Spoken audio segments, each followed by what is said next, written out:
नमस्ते प्रणाम दीदी बहनी चाची माई। हम अपने यूट्यूब चैनल सिंगर मोना में आप सबके स्वागत करत हैं और गोड़ छू के गोड़ लागत हैं। हम आप लोगों के बीच एक बहुत ही मस्त नाच गीत लेके आए हैं।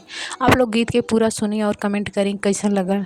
अच्छा लगे तो वीडियो के लाइक करब, चैनल के सब्सक्राइब करब और हमार सपोर्ट करब, हमें ढेर सारा प्यार दें।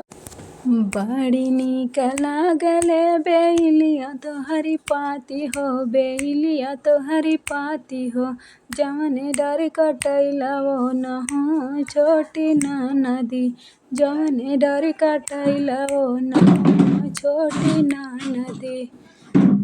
बड़ी निक लागनी ससुर तोहरी बोली हो, ससुर तोहरी बोली हो, जवने घर ससुइयो न हो छोटी नदी, जवने घर ससुइया न हो छोटी नदी।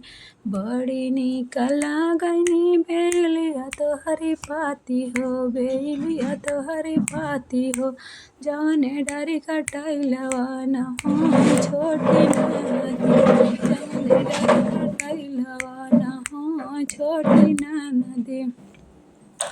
बड़ी निक लागनी देवारू तोहरी बोली हो, देवारू तोहरी बोली हो, जवने घर देवरानिया न हो छोटी नदी, जवने घर देवरानिया न हो छोटी नदी। बड़ी निक लागनी बेलिया तोहरी पाती हो, बेलिया तोहरी पाती हो, जवने डर कटैलवा न हो छोटी नदी, अरे जवने डर कटैला न हो छोटी नदी। बड़ी निक लागनी भसुर तोहरी बोली, भसुर तोहरी बोली हो, जवने घर जेठानिया न हो छोटी नदी, जवने घर जेठानिया न हो छोटी नदी। बड़ी निक लागनी बेलिया तोहरी पाती हो, बेलिया तोहरी पाती हो, जवने डर कटैलवा न हो छोटी नदी, जवने डर कटैलवा न हो छोटी नदी।